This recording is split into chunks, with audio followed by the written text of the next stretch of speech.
नमस्कार विद्यार्थी मित्रांनो, आजच्या चालू घडामोडीच्या भागामध्ये तुम्हा सर्वांचं मनपूर्वक स्वागत। आणि आजच्या दिवशी चालू घडामोडीच्या संदर्भात आपल्या देशामध्ये कोणत्या घटना घडलेल्या आहेत आणि त्याच्या आधारावरती आपण जे प्रश्न तयार केलेले आहेत त्या प्रश्नाची आपण आता सुरुवात करूयात। ते प्रश्न कोणते आहेत बघा। पहिलाच प्रश्न आहे मित्रांनो, युनेस्कोच्या महासंचालक पदी 6 ऑक्टोबर 2025 रोजी कोणाची निवड झाली। आता युनेस्को ही जी संघटना आहे ती युनायटेड नेशनची आहे, बॉडी आहे तिची, किंवा त्याला आपण संयुक्त राष्ट्र संघटना असं म्हणतो। आणि बघा मित्रांनो की आता जे संचालक पदी निवड झालेली व्यक्ती आहे त्यांचं नाव आहे खालिद अल एनानी असं नाव आहे। आणि हे इजिप्त या देशाचे आहेत। कोणत्या देशाचे आहेत? इजिप्त। पहिले अरब कंट्रीचे महासंचालक ठरलेले आहेत। आणि यांच्या अगोदर ऑड्रे अजुले अशा पद्धतीचे हे फ्रान्स या देशाचे महासंचालक पदी कार्यरत असलेली व्यक्ती होती आणि यांची जागा यांनी घेतलेली आहे। ओके, आता या गोष्टी महत्त्वाच्या आहेत म्हणून हा प्रश्न तुम्हाला येणाऱ्या एक्झामला विचारला जाऊ शकतो, कारण त्या पदावरती बसणारी ही आता अरब कंट्रीतली पहिलीच व्यक्ती असणार आहे। आता आपण पुढे जाऊयात। त्यानंतर नवीन चित्रपट नगरी ही जी आहे ही चित्रपट नगरी महाराष्ट्राच्या कोणत्या ठिकाणी स्थापन करण्यात येणार आहे सांगायचं आहे, तर इगतपुरी या ठिकाणी स्थापन करण्यात येणार आहे। लक्षात घ्या, इगतपुरी हे जे ठिकाण आहे मित्रांनो, हे ठिकाण नाशिक मधलं आहे। कुठलं ठिकाण आहे? नाशिक या शहरातलं हे ठिकाण आहे। आणि इथे नवीनच आता काय होणार आहे तर चित्रपट नगरी, ज्याला तुम्ही फिल्म सिटी असं म्हणू शकता। ओके, फिल्म सिटी असं म्हणू शकता। आणि ही जी फिल्म सिटी आहे ही फिल्म सिटी प्रामुख्याने आता स्थापन होणार आहे। तर ही फिल्म सिटी मुंबईच्या फिल्म सिटीवरती आधारित असलेला हा एक इनिशिएटिव्ह आहे। आणि इथे स्थापन झाल्यानंतर, नाशिकमध्ये स्थापन झाल्यानंतर काय होईल की मोठ्या प्रमाणात जो काय रोजगार आहे तो रोजगार महाराष्ट्रातल्या लोकांसाठी उपलब्ध होईल, म्हणून हा एक चांगला मुद्दा असलेला बघायला मिळतोय। त्यानंतर आग्नेय आशिया मधील पहिला कोरल लार्वा क्रायो बँक कुठे सुरू करण्यात आली आहे किंवा केली आहे, तर फिलिपाईन्स या कंट्रीमध्ये सुरू केलेली आहे। आग्नेय आशिया मधला हा देश आहे आणि या देशामध्ये कोरल लार्वा जो असतो, ओके, समुद्राच्या तळाला, तर त्या लार्व्याच्या संदर्भामध्ये काम करणारी ही एक बँक असणार आहे। आणि त्यानंतर आपण पुढे जाऊयात, नंतरचा जो काय प्रश्न आहे तो बघूयात। बघा, भारताचा पहिला सहकारी आधारित किंवा सहकारी क्षेत्रावरती आधारित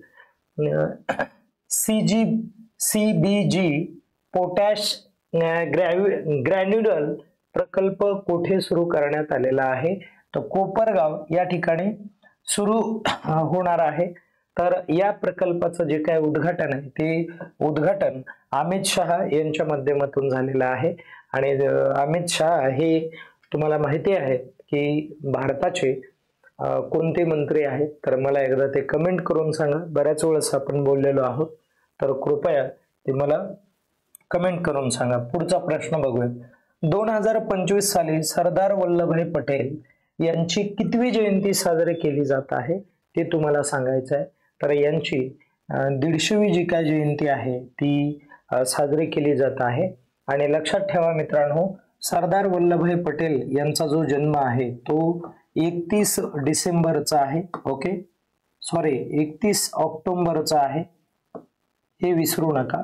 आणि 31 ऑक्टोबर ही जी तारीख आहे ही तारीख विशेष महत्वाची तारीख आहे, यासाठी की या दिवसाला आपण एक युनिटी डे म्हणून याला साजरा करतो आपण, बरोबर आहे की नाही? युनिटी डे म्हणून साजरा करतो। आणि यांचा सर्वात मोठा जो काय स्टॅच्यू आहे तो कुठे आहे? गुजरात या ठिकाणी नर्मदा नदीच्या काठी आणि सरदार सरोवरच्या बाजूला किंवा जवळ असलेला तो एक स्टॅच्यू आहे। आणि खूप मोठा असा स्टॅच्यू आहे जो 182 मीटर असलेला तो स्टॅच्यू आहे। आणि हा स्टॅच्यू एक एकतेचं प्रतीक म्हणून ग्राह्य धरला जातोय. ओके, अशा पद्धतीने हा एक महत्वाचा मुद्दा असलेला आपल्याला बघायला मिळतो.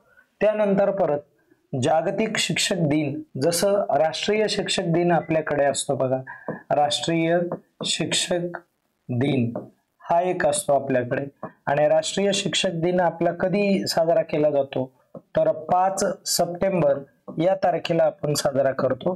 तर 5 सप्टेंबर म्हटलं की मग ही तारीख या ठिकाणी काय होणार आहे, कॅन्सल होणार आहे. तर आता लक्षात घ्या, तर जागतिक जगामध्ये हा दिवस कधी साजरा केला जातो, तर हा दिवस 5 ऑक्टोबरला, तारीख सेम आहे, महिना वेगळा आहे, 5 ऑक्टोबरला साजरा केला जातो. युनायटेड नेशनच्या माध्यमातून हा जो दिवस आहे, हा दिवस निश्चित करण्यात आलेला आहे. शिक्षकांचं महत्व, शिक्षकांचं योगदान या देशासाठी, या जगासाठी, देशासाठी म्हणण्यापेक्षा जगासाठी किती महत्वाचं आहे. शिक्षक सामाजिक, आर्थिक, राजकीय, सांस्कृतिक अशा अनेक क्षेत्रामध्ये महत्वाचे जे काही पावलं आहेत ते उचलू शकतात. हा उद्देश डोळ्यासमोर ठेवून तो दिवस निश्चित करण्यात आलेला आहे. 2025 मध्ये जगातील सर्वाधिक लोकसंख्या असलेले शहर कोणते ठरलेलं आहे, जगातलं कोणतं शहर ठरलंय, टोकियो हे शहर ठरलेलं आहे. टोकियो या शहरामध्ये जगात सर्वात जास्त लोकसंख्या राहते मित्रांनो. ओके, आणि म्हणून मला तुम्ही कमेंट करून सांगा की टोकियो हे जे शहर आहे हे कोणत्या देशामधलं शहर आहे, ते एकदा कमेंट करून सांगा. आता पुढे चला, 2025 मध्ये टोकियो हे जे शहर आहे, जे जगात सर्वाधिक लोकसंख्येचं शहर ठरलेलं आहे, तर त्या शहरामध्ये लोकसंख्या किती राहते, तर त्या शहरामध्ये जवळपास 37 दशलक्ष एवढी लोकसंख्या तिथे राहते मित्रांनो. पुढचा प्रश्न असा होईल, 2025 मध्ये जगातील दुसऱ्या क्रमांकाचे सर्वाधिक लोकसंख्या असलेलं शहर, पहिल्या क्रमांकाचं टोकियो आहे, दुसऱ्या क्रमांकाचं ठरलेलं आहे दिल्ली, बरोबर आहे की नाही. आणि दिल्लीमध्ये खूप लोकसंख्या आहे, दिल्लीमध्ये लोकसंख्या जास्त आहे. दिल्लीमध्ये परिणामतः प्रदूषण देखील अधिक होताना आपल्याला निदर्शनास येतं, दिसून येतं. ओके, त्यानंतरचा एक शेवटचा प्रश्न घेऊ. जागतिक शिक्षक दिन जो आहे हा दिवस कोणत्या संस्थेच्या माध्यमातून सुरू करण्यात आलेला आहे, तर तुम्हाला सर्वांना माहिती आहे, त्याचं उत्तर काय आहे, युनेस्को असं आहे मित्रांनो. आणि आता आपण काय करूयात, या चारही संघटनाबद्दल तुम्हाला महत्वाची माहिती सांगतो. युनेस्को म्हटलं ना, हे युनिसेफ म्हटलं ना, ज्याला तुम्ही काय म्हणता, United nation international children emergency fund असतो, तो इमर्जन्सी फंड. आणि ही जी संस्था आहे मित्रांनो, ही संस्था अस्तित्वात आली बघा 1948 ला. कधी अस्तित्वात आली, 1948 ला. आणि या दोन्ही ज्या काही संघटना या युनायटेड नेशनच्या माध्यमातून काम करतात. युनायटेड नेशन म्हणजे काय, ज्याला संयुक्त राष्ट्र संघटना म्हणतात, युनायटेड नेशन. आणि जिची स्थापना ही कधी झाली होती, 1945 ला स्थापना झाली होती. का स्थापना झाली होती, तर डोळ्यासमोर एक उद्देश ठेवला की जगामध्ये कुठल्याही प्रकारचं युद्ध होता कामा नये, आणि युद्धजन्य परिस्थिती असेल तर ती परिस्थिती आम्ही टाळणार आहोत. आणि टाळायची असेल तर जागतिक लेवलला एक व्यासपीठ असणं महत्वाचं आहे.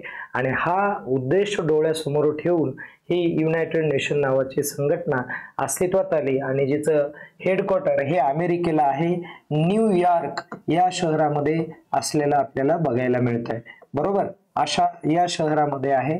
आणि या संघटनेमध्ये, युनायटेड नेशन मध्ये किती देश हे आहेत, सदस्य आहेत, तर आज तागायत 193 देश हे जे आहेत हे सदस्य त्यांनी स्वीकारलेले आहे. आणि भारताने युनायटेड नेशनचं सदस्यत्व स्वीकारलेलं आहे ऑलरेडीच, अगोदरच 1945 लाच, म्हणून तेही लक्षात ठेवा. आणि ही जी युनिसेफ आहे, ही युनिसेफ संघटना महत्वपूर्ण आहे. आणि जिचं हेडक्वार्टर हे तुम्हाला अमेरिकेमध्ये न्यूयॉर्क या शहरामध्येच बघायला मिळतं. युनेस्कोची स्थापना ही जी आहे, युनेस्को जी आहे, ही युनेस्को तुम्हाला 1945 लाच ही कुठे बघायला मिळते माहितीये का? तर ही फ्रान्स मध्ये आहे बघा. कुठे आहे? फ्रान्स. ओके, फ्रान्स मध्ये पॅरिस हे जे शहर आहे, या पॅरिस शहरामध्ये तिचं मुख्यालय आहे. आणि त्यानंतर परत आता ही बघा वर्ल्ड हेल्थ ऑर्गनायझेशन आहे, म्हणजे जागतिक पातळीवरती आरोग्याच्या संदर्भात काम करणारी संघटना आहे. आणि ही जी संघटना आहे वर्ल्ड हेल्थ ऑर्गनायझेशन नावाची जी संघटना आहे, हिचं मुख्यालय तुम्हाला जिनिव्हा या ठिकाणी बघायला मिळतं. जिनिव्हा या ठिकाणी बघायला मिळतं. आणि जिनिव्हा हे जे शहर आहे हे स्वित्झर्लंड मध्ये आहे. वर्ल्ड ट्रेड ऑर्गनायझेशनचं देखील तुम्हाला मुख्यालय तिथेच बघायला मिळेल. वर्ल्ड ट्रेड ऑर्गनायझेशन जी 1995 ला म्हणजे 1995 ला अस्तित्वात आली आणि जागतिक लेवलला जे व्यापार वगैरे करायचे आहेत त्याच्या संदर्भात काम करणारी ही संघटना आहे. अशा पद्धतीचा महत्वाचा जो काय डेटा आहे हा लक्षात राहू द्या. आजच्या दिवस या ठिकाणी आपण थांबूयात. सर्व प्रश्न आपले कव्हर झालेत. आपल्या चॅनलला लाईक करा, सबस्क्राईब करा आणि हे जास्तीत जास्त जे काय व्हिडिओ आहेत हे लेक्चर आहेत तुमच्या जेवढे काही ओळखीचे लोक आहेत तिथपर्यंत सेंड करण्याचा, पोहोचवण्याचा प्रयत्न करा. या ठिकाणी थांबूयात. धन्यवाद.